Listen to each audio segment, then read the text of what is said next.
Today marks the first anniversary of the Seoul and Tokyo's landmark agreement on Japan's wartime sexual enslavement of Korean women.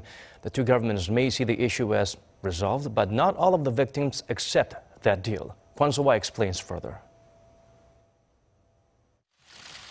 Almost a quarter of a century after the issue was brought to the fore by the victims and activists, Seoul and Tokyo reached an agreement on the so-called comfort women issue on December 28, 2015.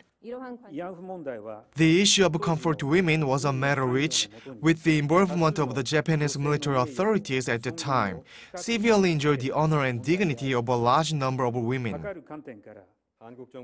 Under the premise that the Japanese government fully implements the bilateral agreement, the Korean government confirms that the issue has been settled finally and irreversibly.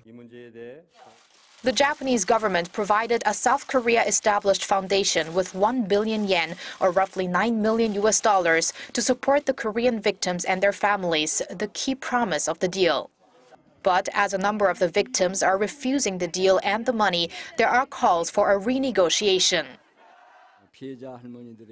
We call for the abolishment of the agreement, the dissolution of the Reconciliation and Healing Foundation, and a renegotiation by the two governments. The Minbyeon, Lawyers for Democratic Society, say 11 survivors and the families of 5 deceased victims are set to file a lawsuit for compensation on Wednesday, adding it's a last-ditch effort to express their opposition to the government's decision.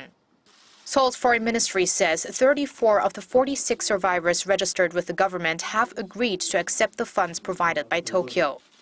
On a related note, Korea's Gender Equality Minister Kang Eun-hee says the government is reviewing the release of a white paper on the comfort women issue. She says the government will first release a research report in the first half of next year. The comments have angered critics who say the government is not actively dealing with the highly sensitive issue a year after the deal was struck. Kwon Soa, Arirang News.